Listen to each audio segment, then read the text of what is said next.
నమో వాసుదేవాయ. ఈ ఈ సినిమా గురించి మాట్లాడుతున్నప్పుడు కూడా తెలియని ఒక ఉద్విగ్నమైన ఫీలింగ్ కలుగుతుంది నాకు. ఆయన అశ్విను, నేను భరణి, వెంటనే అశ్విని తర్వాత భరణి. గీతా ఆర్ట్స్ అల్లు రామలింగయ్య గారు గొప్ప కమ్యూనిస్ట్. గీతా ఆర్ట్స్ ఎందుకు పేరు పెట్టారో ఉత్తరోత్తర అల్లు అరవింద్ గారు వివరించారు. ఏదైనా గీతా సారాంశం ఏంటంటే మంచి కర్మకి మంచి ఫలితం తప్పకుండా లభిస్తుంది. వెరీ సింపుల్, అంతకన్నా అయింది. అలాగే వేటూరి మహానుభావుడు ఏనాడైతే అరవింద్ గారి గురించి ఒక్క లైన్ చెప్పాడు, అది జీవితాంతం మర్చిపోలేను. నిజంగా లక్షలు ఇవ్వచ్చు ఆ పదానికి. ఏమిటంటే అల్లు అరవింద్ని సంధి చేసి అల్లరి విందు అన్నారు. ఆయన ఎక్కడున్నా సరే మామూలు సరదాగా ఉండడానికి, అల్లరి చేయడానికి, కాకపోతే విందులాంటి అల్లరి చేయడం నిజంగా thank you so much sir. Arvind గారిని చాలా తక్కువ సార్లు కలుస్తాను అని ప్రతిసారి ఓ మొమెంటరీ, ఓ జ్ఞాపకంగా మీకు మాత్రం ఖచ్చితంగా మా ఇద్దరి మధ్య అలా మిగిలిపోతుంది.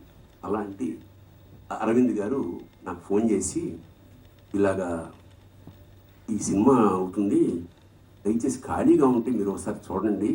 నేనే ఎందుకు చూడాలి సార్ అంటే, దాని గురించి మాట్లాడగలిగిన కొంచెం సాహితీ వ్యవసాయం చేస్తున్న వాళ్ళ అంటే ఆ లెక్కన జొన్నమిత్రుడు గారు కూడా ఉన్నారు కదా అన్న.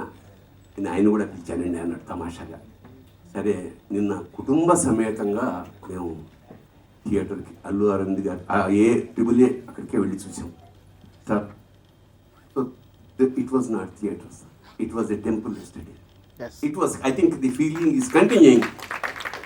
ఒక కూర్చున్న 5వ నిమిషానికి మేము లోపలికి వెళ్ళిపోయాం. ఈనాటి భక్త ప్రహ్లాద, ఎస్వి రంగారావు, నరసింహస్వామి, ఆ రోజారమణి, జీవము నీవే కదా అన్న పాట అక్కడ మొదలైపోయింది. నాకు అలా వస్తూనే ఉంది ఒక్కొక్క సీను. ఇది సినిమా తీశారా లేకపోతే సాక్షాత్కారం జరుగుతోందా మాకు అర్థం కాలేని ఒక అద్భుతమైన లోపలికి వెళ్ళిపోయాం. దాదాపు ఒక 20-30 సార్లైన కళ్ళు చెమర్చే ఈ భావన, the way how you tackle, అంటే కొత్త డైమెన్షన్స్. ఇప్పుడు ఇందాక అమ్మాయి చెప్పింది మా యాంకర్, వాడిని విష్ణు ఎత్తుకోవడం వరకు ఆ కళ్ళల్లో ఆయన చూపించిన ఆర్ద్రత నిజంగా విష్ణువు అంటే తప్పకుండా మనకి దర్శనం అవుతుందా అని మేము జన్మలు ఋషులు తపస్సు చేస్తే ఎలా వస్తుందో అలాంటి ఒక గొప్ప తపస్సు చేశాడు అశ్విని. సో మీకు లభించిన అదృష్టం కాదు సార్, యావత్ ప్రపంచానికి కూడా విష్ణుమూర్తిని, నరసింహస్వామిని దర్శనం చేయించేశారు.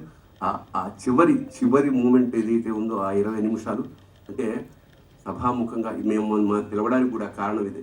ఇది పూర్వజన్మల పుణ్యం ఈ సినిమా చూడడం, యోగం అన్నమాట. ఖచ్చితంగా ఒకసారి కాదు, ఎన్నిసార్లు మేము చూడాలో నాకే తెలియట్లేదు. ఎన్నిసార్లు చేసినా కొత్త ఎక్స్పీరియన్స్. ప్రతి క్షణాన్ని ఈ మధ్యకాలంలో ఎంజాయ్ చేసిన పరిపూర్ణమైన సినిమా ఇది. ఆ గ్రాఫిక్స్, జనరల్గా ఏమిటంటే గ్రాఫిక్స్లో చాలా రకాల లోపాలు ఉంటాయి, కానీ ఇక్కడ ఏమంటే ఆ భావాలతోటి, వాళ్ళ కదలికలతోటి, ఆ డీటెయిల్స్ తోటి, ఆ కళ్ళల్లో ఉండే కరుణతోటి మొత్తం కబ్జా చేసేసారు మా మనస్సులు, హృదయాలు ద్రవించేసాయి. ఇంకా చివరికి ఇది మహావతారం ఎందుకని పెట్టారా, అవతారమే కదా అంటే నిజంగా అంత పెద్ద నారసింహుణ్ణి నా జీవితంలో చూశారు. కానీ స్క్రీన్ అంతా నిండిపోయి విశ్వరూప సందర్శనం ఏకకాలంలో ఎలా జరిగితే ఎలా ఒళ్ళు గగురు పుడుతుందో అలా ఒక ఉద్వేగానికి లోనైపోయాం. నిజంగా ఇది రసాత్మకం, కళాత్మకం. ఇంకోటి అంటే ఒక్క విషయం చెప్పాలి, ఇది తీసిన వాళ్ళు, చేసిన వాళ్ళు, రాసిన వాళ్ళు, తీసిన వాళ్ళు, చూసిన వాళ్ళు కూడా ధన్యులే. అంత గొప్ప అనుభూతిని కలగజేసినంగా సార్. నిజంగా ఎప్పుడో తప్ప సినిమాకి వెళ్ళమండి, ఏదో రెగ్యులర్గా అదే వృత్తి కదా, పెద్ద సినిమా ఏం చూస్తాను అన్న అంటే మిఠాయి కుట్టువాడు మిఠాయికి షాపు తిన్నట్టు. బట్ నిన్న వెళ్ళకపోయి ఉంటే మా జీవితంలో చాలా కోల్పోయి ఉండేవాళ్ళమేమో అనిపిస్తుంది. తప్పకుండా మళ్ళా చూడాలా. అంతా అయిపోయి సార్, మేము సినిమా బయటకు వస్తుంటే మా మనగుడు కూడా వచ్చాడు, 3 ఏళ్ల వాడు. వాడిని జొన్నమిత్రులు గారు అడిగారు లిఫ్ట్లో, ఒరే నువ్వు భక్త ప్రహ్లాదుడువా నారసింహుడివా అంటే వాడు అన్నాడు. అంటే ఒక 3 ఏళ్ల వాడి మనస్సులోకి నరసింహస్వామి ఎలా ప్రవేశించేశాడో ఆశ్చర్యం వేస్తుంది. ఈ సినిమా సార్ మీరు 2 ఏళ్ళకి ఒకసారి ప్లాన్ చేస్తున్నారు కదా, I think it will run for 2 years sir continuously. Yes then only you have to take another project. Atlaga, I think it's a big project the Lord has given you, sir. I think this is the greatest opportunity of our lives.